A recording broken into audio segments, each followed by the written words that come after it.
In the summer of 2021, life felt strangely altered. A bleak stretch where the world seemed to shrink and time felt like it was stretching.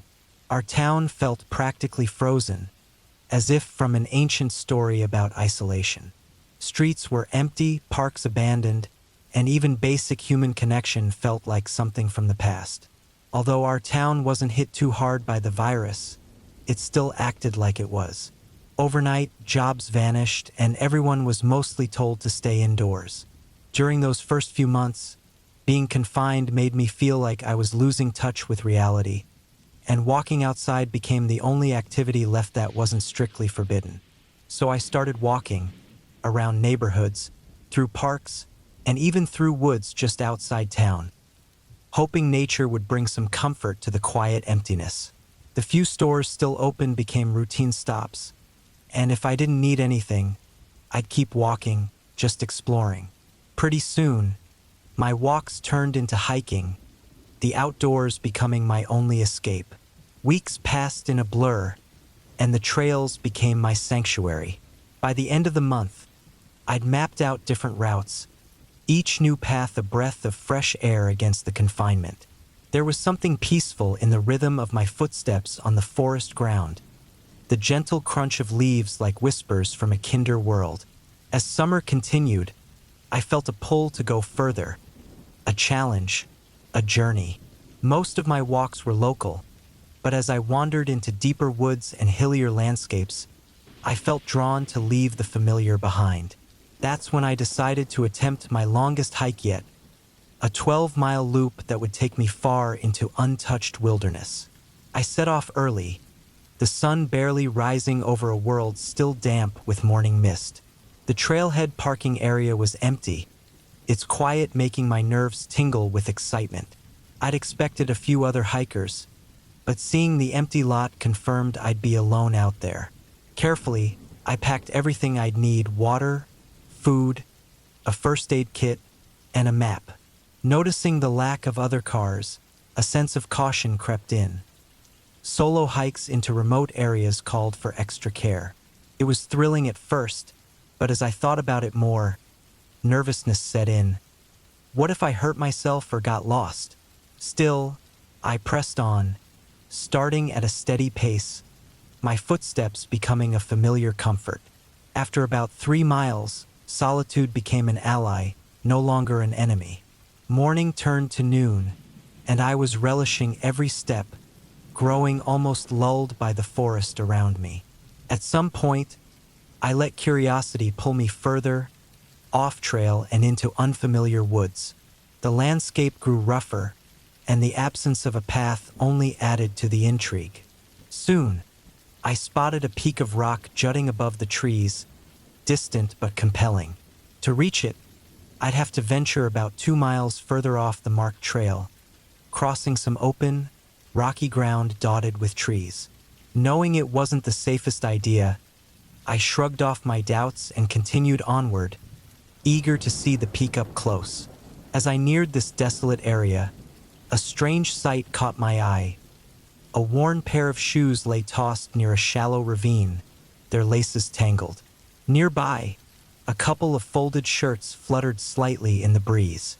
I felt curious but brushed it off, assuming these were just remnants from day hikers who left things behind. Moving closer to the peak, the abandoned clothing faded from my mind as I focused on the rocky landscape ahead. But that's when I noticed unusual marks on the ground. Lines and patterns scratched into the dirt, as if something had been dragged. Intrigue turned to unease as these tracks led me away from anything familiar, deeper into the woods. What could these be? I wondered. At first, I thought they might be animal trails, maybe made by snakes or insects, but the grooves were too many and too random. The only thing I could think of was wind-blown debris, but nothing around me seemed to match. Anxiety replaced excitement as I cautiously followed the tracks, my feet landing softly on uneven ground. The trail of lines twisted and stretched on, seemingly never-ending. After another mile or so, I noticed movement ahead, making my heart race with a mix of fear and curiosity. Looking down to check my steps, I slowly lifted my eyes to peek over the edge of a ridge. In the distance, I saw figures, men, dirty and dust-covered, gathered in what looked like a rough circle. They seemed to be performing some kind of strange, rhythmic ritual, lifting heavy objects, cinder blocks, over their heads repeatedly. Words were etched on the blocks, but I couldn't read them from where I stood. The men chanted in low voices, a sound that seemed to echo off the earth, creating an eerie hum. One figure, taller than the rest, moved among them, carrying a thin rod. He struck their backs as they lifted, drawing thin lines of blood that glistened in the midday sun. A chill ran down my spine as I watched, the dread in my gut growing. They continued, lifting the blocks while the tall man barked orders and struck them again.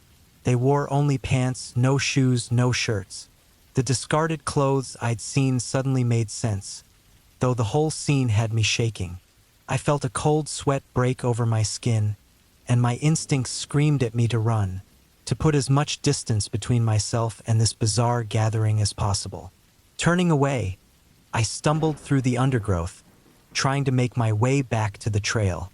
I moved clumsily, focused more on speed than stealth, as branches snagged at my clothes like reaching fingers. Each step felt labored, my pulse hammering in my ears as I struggled towards safety. Behind me, I could still faintly hear their chants and cries, echoing through the trees. Just as I broke through a thicket and neared the trail, a chilling sight stopped me.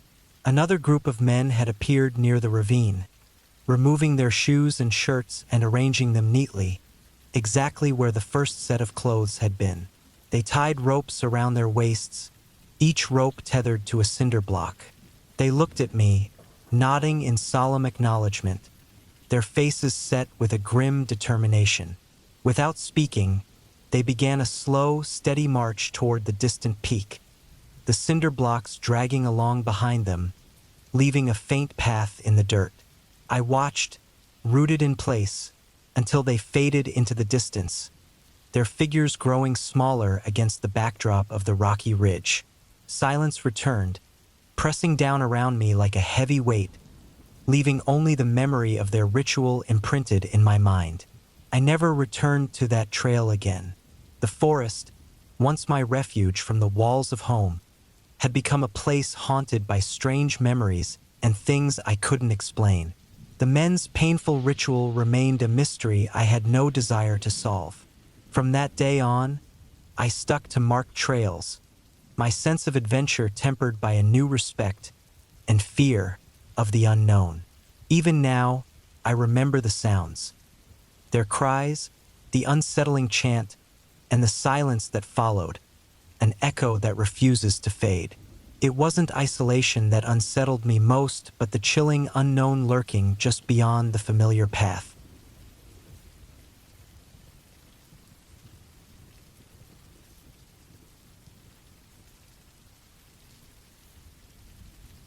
My childhood unfolded in a small town nestled in the humid Midwest, where rain arrived as predictably as the church bells on Sunday mornings. The summers were an odd combination of heat and moisture, and it was in this muggy climate that my interest in mushrooms first began. I called myself an amateur mycologist, spending weekends hunting for fungi. The thrill of finding a new species, whether rare, strange, or simply unique, was a feeling no video game or classroom lesson could provide. One morning, as I rushed to catch the bus, I spotted a puffball mushroom poking out from the grass. I could hardly believe my eyes. This discovery sparked an obsession, and soon I was exploring the wooded areas around my town. Within a year, I knew the local species like the back of my hand. The cemetery in the heart of town, although an unusual spot, became one of my favorite places to search. It was a small graveyard, nestled on a few acres of land surrounded by wild forest.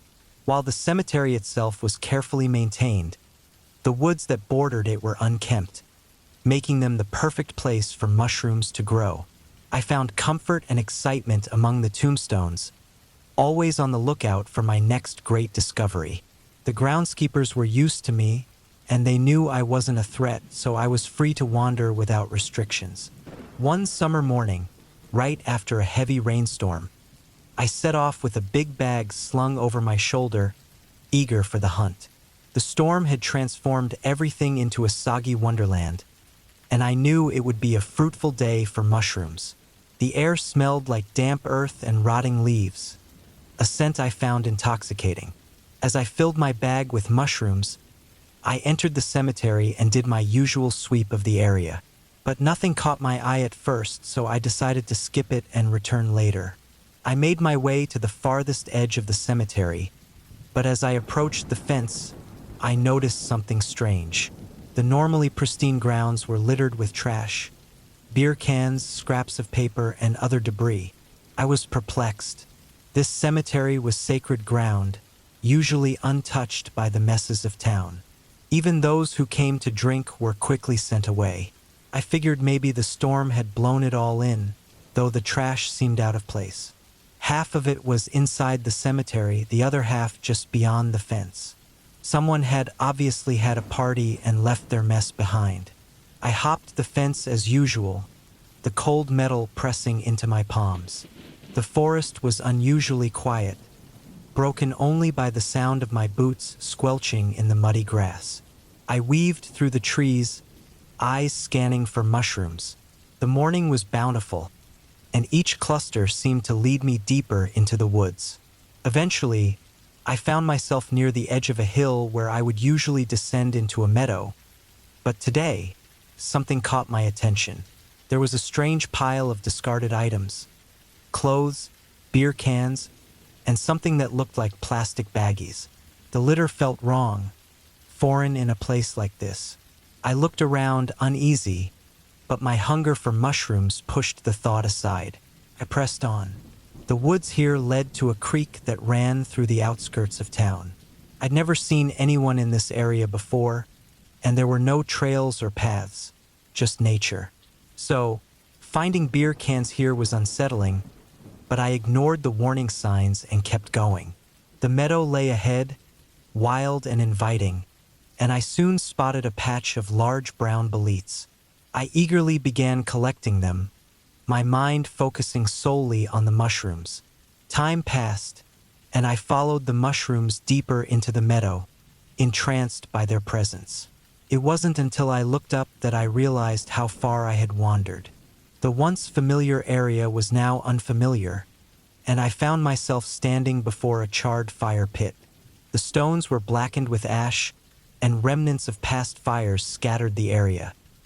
Beer bottles, an empty bag, and wooden figurines arranged in a strange pattern. The most unsettling sight, however, was the half-burned Ouija board in the center of the pit. The edges were burned away, but the heart of the board remained intact. It stared at me like an invitation to something sinister. A chill ran down my spine.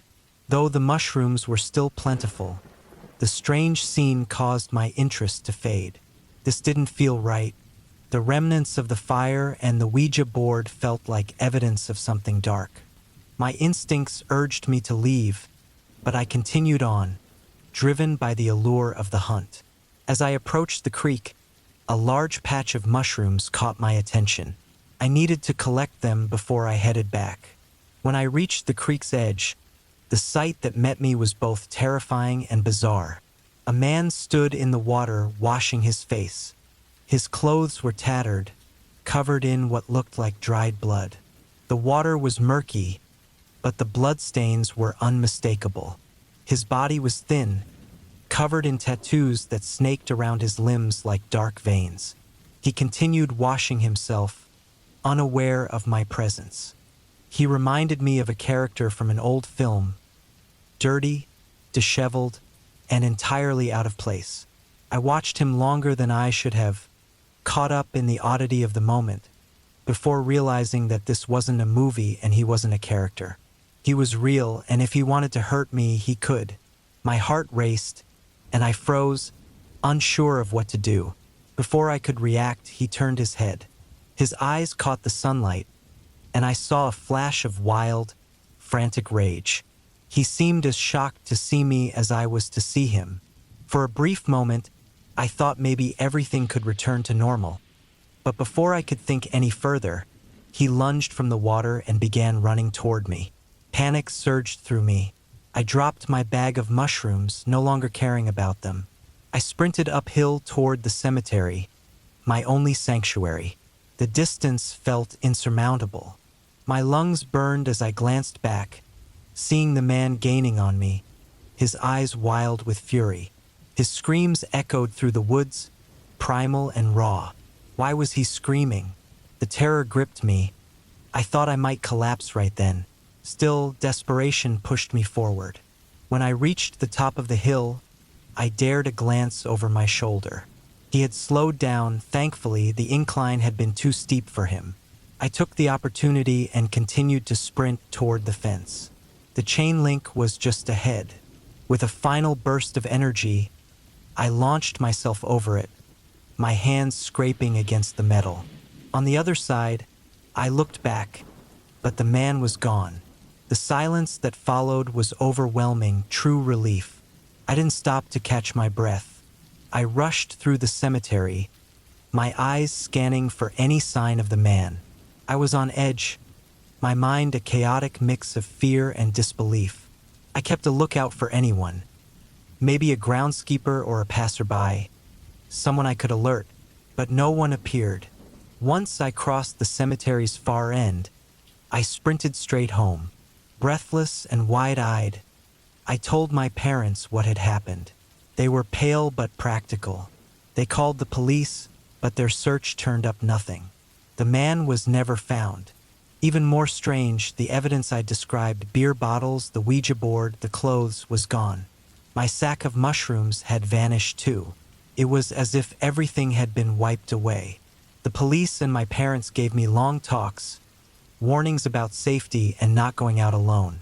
But it didn't help ease the terror that still churned in my gut. That experience remains one of the scariest of my childhood. The image of that man covered in blood, the Ouija board in the fire pit, and the eerie silence of the woods still haunt me. The cemetery now symbolizes something dark, something I should never have uncovered. It felt as if I'd stumbled into another reality, one where strange, unsettling things happened when no one was looking. I know it may sound unbelievable, but it's my story, and it happened.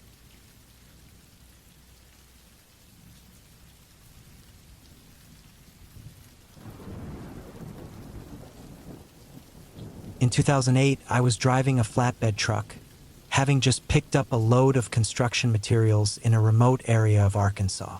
I can't recall exactly, but it was somewhere close to the borders of Missouri, Mississippi, and Arkansas. I had a random assortment of materials for a house: drywall, roofing, and tons of prepackaged flooring. I had to use every strap. I had to keep it all from slipping off. I strapped everything down, covered it with tarps, and left the shipping yard.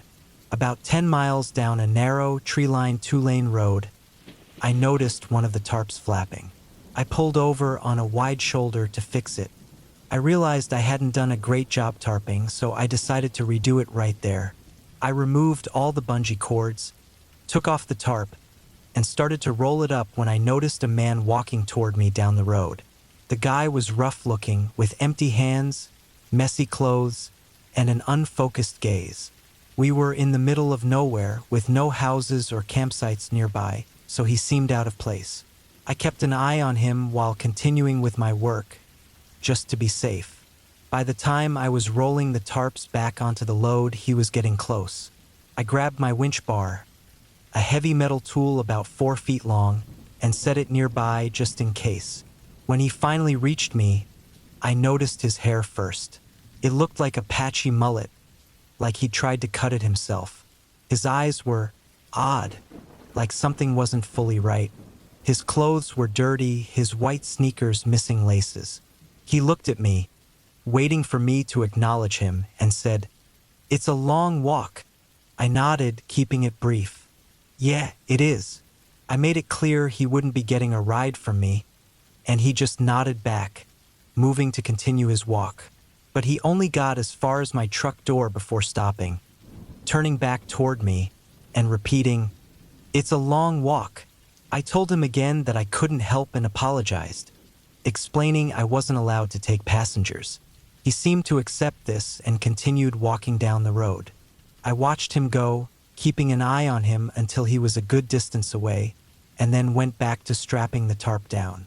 As I finished the last strap, I looked up and saw he'd turned around and was heading back toward me, faster this time. As he got closer, I could see he was talking to his hand as if it were a phone, his mouth moving, gesturing with his free hand. My heart sank.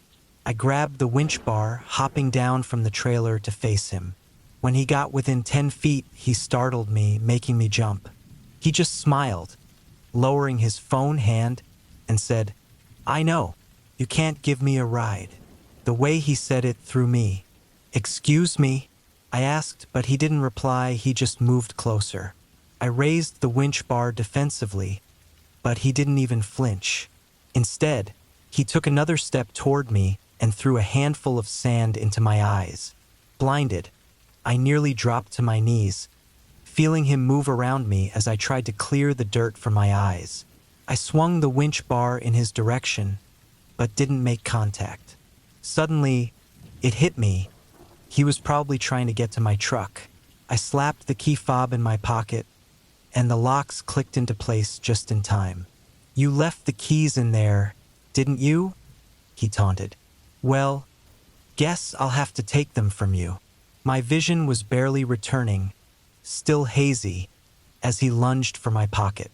I managed to push him away a couple of times, though he kept trying, his hands moving up and down my leg. On his third attempt, I hit his shoulder with the bar.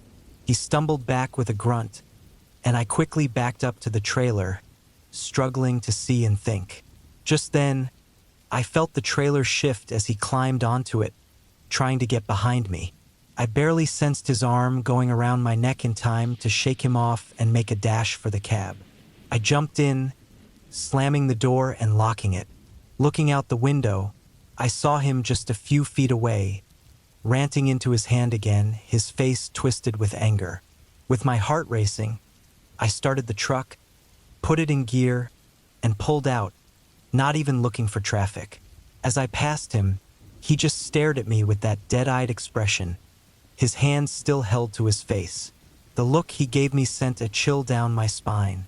Once I'd gone about a mile, I stopped to clear my eyes out completely. By then, I was alone. That encounter was the scariest thing I'd ever been through on the road. I reported it to the police and my company, but nothing ever came of it.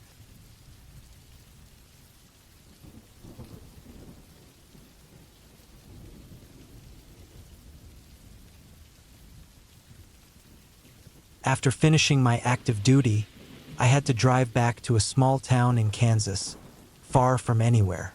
I didn't have much, just my car, some clothes, and my late grandfather's old service revolver. I couldn't leave the base until around 5 p.m., which meant I didn't get to West Virginia until after dark. My GPS decided to take me on some back roads to get from one highway to another. Before long, I lost service, no GPS, no cell phone, and it was dark in the middle of nowhere. I figured I'd pull over for the night, use my old atlas in the morning, and find my way out. I found a dirt road, locked my doors, put the sunshades up on the windows, and tried to sleep in my car. It was a hatchback, and I'd set it up for sleeping comfortably, I might add. I really missed that car. I was just starting to fall asleep when I heard footsteps crunching on gravel outside.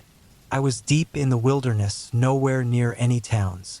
My first thought was it must be an animal, but the more I listened, the more confused I became. It was definitely footsteps from something on two legs, and they were getting closer. I fumbled for my revolver, trying to keep my cool while peeking through the shades to see if I could make out anything. It was pitch black outside, with only stars above. No moon, just tall trees surrounding me. There was no sign of any wildlife, no bugs, nothing. Just complete silence, except for the footsteps that kept circling my car. I heard the back passenger door handle, the front driver's side, and then the rear hatch. There was complete silence. My heart was racing as I gripped my revolver, hoping the person would just leave if they thought the car was abandoned. I was ready for a confrontation. If this person broke a window, I was prepared to defend myself. The tension was unbearable. I decided I should either call the police or leave, but before I could decide, I pulled the hammer back on my revolver. That's when I heard a loud bang on the rear hatch glass. I quickly ripped the sunshade down and saw a man in an open plaid shirt, pounding on my window with his fists. His eyes were wild, like an animal, scared and desperate. He looked like he needed to get into my car, and when our eyes met, he screamed at me. Not words, just pure panic. I yelled back that I'd shoot if he didn't get away from the car. He immediately ran to the back of the car. I raised the revolver and showed him I wasn't joking. He froze, then started pleading for me to kill something that he kept pointing to over his shoulder. But there was nothing there. I realized he was either really drunk or on drugs. He went back to pounding on the glass, screaming and pointing at the gun, then pointing at his own head a couple of times. It made no sense. I was done with this. I needed to get away from him.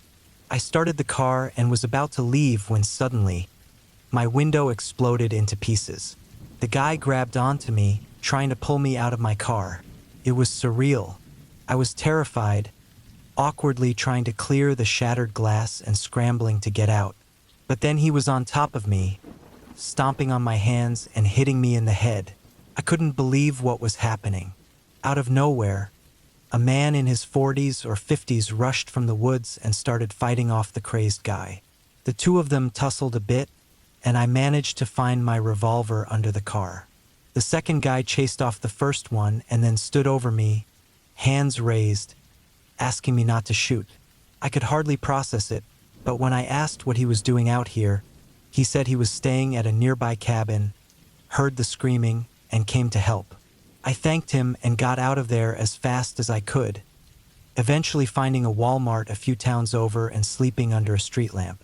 The next morning, I called my dad to explain why I'd be late. I'd need to replace my car window, and told him about the craziness that happened. When I mentioned the spider comment, he laughed. Apparently, my grandpa used to say the same thing, something about not being out in the wilderness to mess with spiders. I didn't think much of it at the time, but when I finally made it home and went to put my grandfather's revolver back in my dad's lockbox, I nearly dropped dead. Inside the box was a photo of my dad with the guy who had saved me. It was uncanny. The man looked exactly like the person who'd helped me. I couldn't be 100% sure about what he was wearing because it had been so dark, but the resemblance was undeniable. I flipped the photo over, and there were the names of my dad and grandfather, along with the date, 1990. I asked my dad about the photo, and he said it was very special. It was taken the morning of my grandfather's accident. I don't know what to make of it, but it felt strange. I'm not saying I believe in ghosts, but the coincidence is too odd to ignore. The man who saved me from that wild guy looked exactly like the man whose gun I was holding for protection.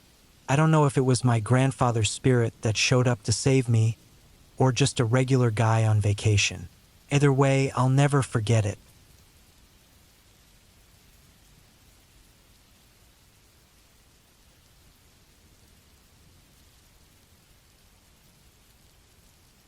In 2010, I was driving a modified bus through the deserts of Central Australia.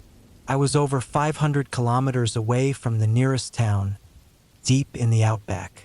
For those who know the vastness of Australia, this is the kind of place where isolation is a given.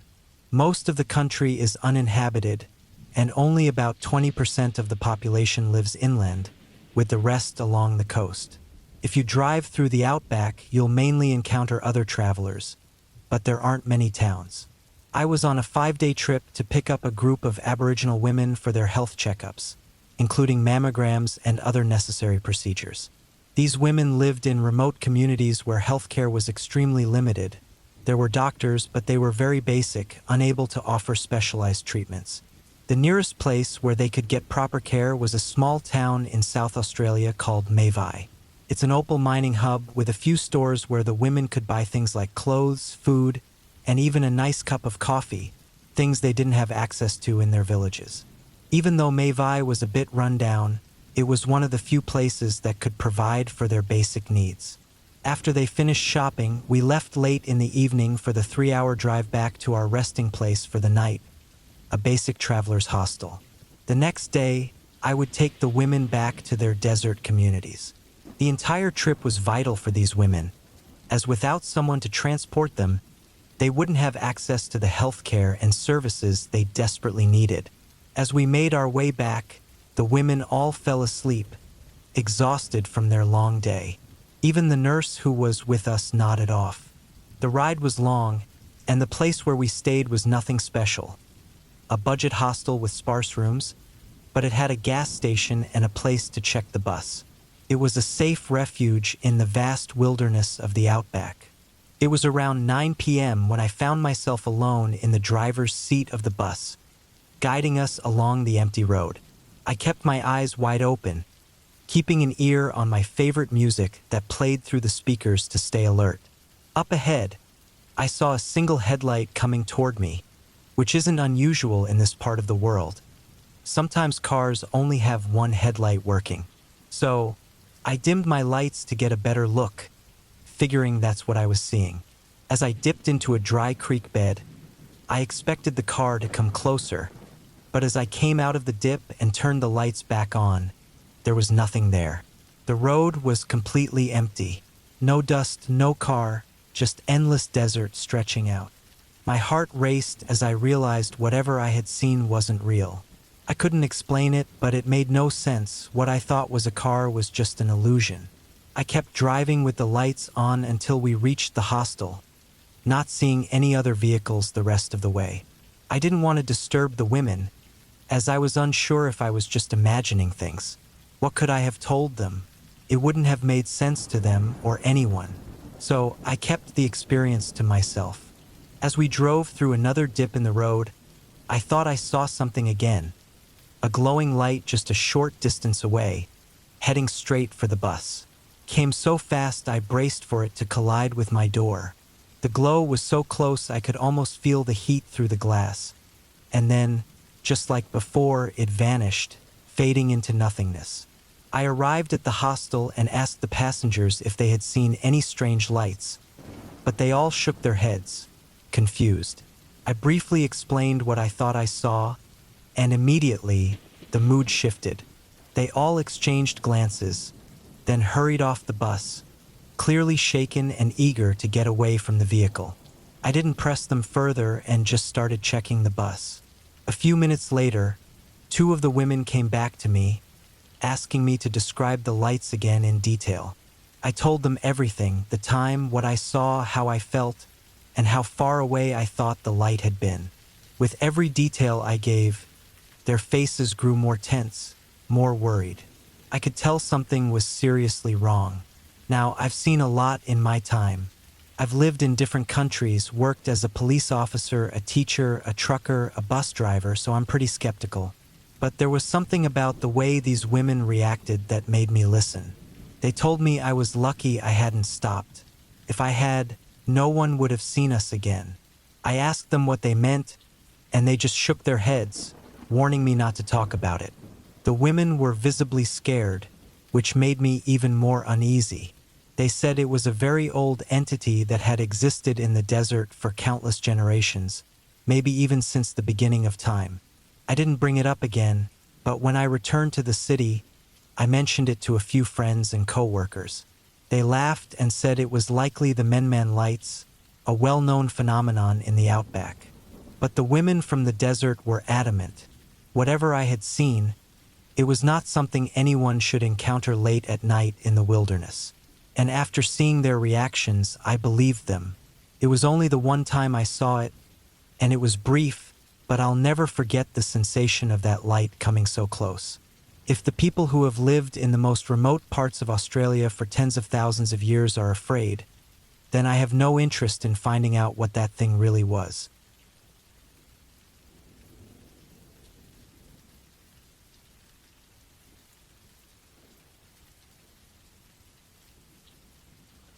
I was driving cross-country, taking the back roads to save some time.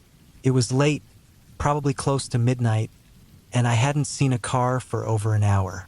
It was that kind of lonely highway where the only company you get is the occasional deer darting across the road. My gas gauge was dipping, and the GPS had stopped working miles back. I figured I'd come across a gas station eventually, but the road just stretched on, dark and empty. Finally, I saw a sign for a rest area a few miles ahead. I pulled in, hoping I'd find some vending machines and a place to stretch. The place was empty. The parking lot had maybe one other car, but it looked like it had been there a while. The rest area building itself was a dim concrete structure with flickering lights, and the vending machines were humming off to one side, just past the restrooms.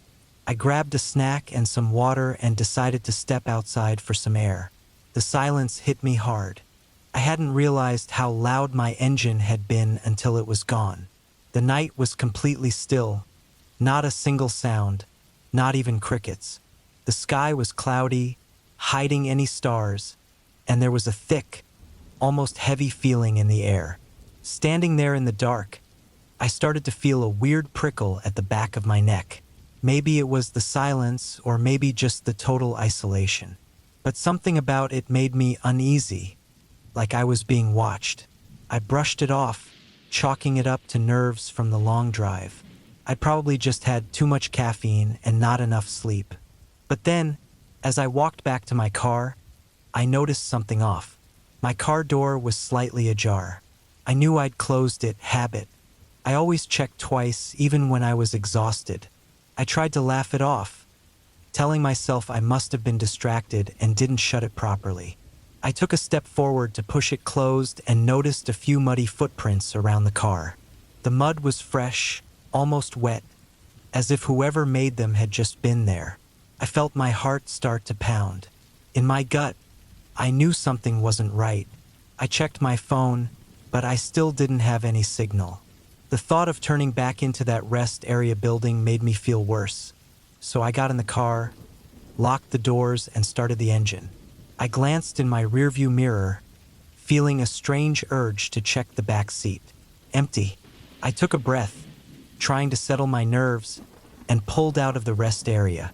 The road felt darker than before, the headlights only piercing so far into the night. I kept looking in my mirrors, feeling on edge. The miles rolled by, and I thought maybe I just spooked myself. But just as I began to relax, I saw something ahead, off to the side of the road. It was a single dark shape just standing there, right where my headlights would sweep past. As I got closer, I could make out the shape of a man, half hidden by the shadows, staring straight at me. He was standing by a lone, beat-up truck parked just off the shoulder. My mind went to those muddy footprints back at the rest area. I hit the gas and kept driving, not daring to look back. The truck didn't follow me, but that feeling of being watched didn't leave.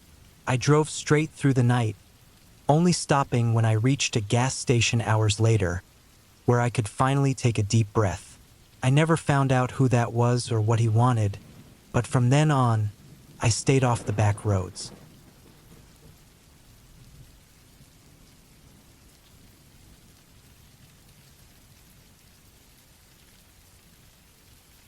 I was on a solo camping trip, a good 4-hour drive from the nearest town, out in the middle of some quiet national forest. It had been a long week at work, and I needed a break. Just me, my tent, and miles of empty wilderness. No cell service, no people, just the way I liked it. I'd parked my car off a dirt road, hiked in about 2 miles, and set up camp near a small clearing. The quiet out there was incredible, just the rustling of leaves and the occasional bird call. As the sun started to set, the woods got that deep, dark feeling you only get far from any city lights. I made a small fire, ate a quick meal, and then settled into my tent to read by flashlight. After a while, I turned off the light, lay back, and closed my eyes, feeling that peace settle over me as I listened to the wind move through the trees. Around midnight, though, I woke up. Something had broken the silence, a sound I couldn't place. I stayed still, listening hard. First, there was nothing. Then, faint but distinct, I heard the sound of footsteps crunching on dry leaves. They were slow, deliberate, and getting closer to my camp. My heart started pounding. I told myself it could be a deer or some other animal, but as I listened, I realized it was definitely human. Whoever it was moved slowly, almost like they were trying to be quiet but not quiet enough. The footsteps paused, then started up again, now circling around my tent. I was wide awake, every nerve on edge. I didn't have much with me for defense, just a small hunting knife.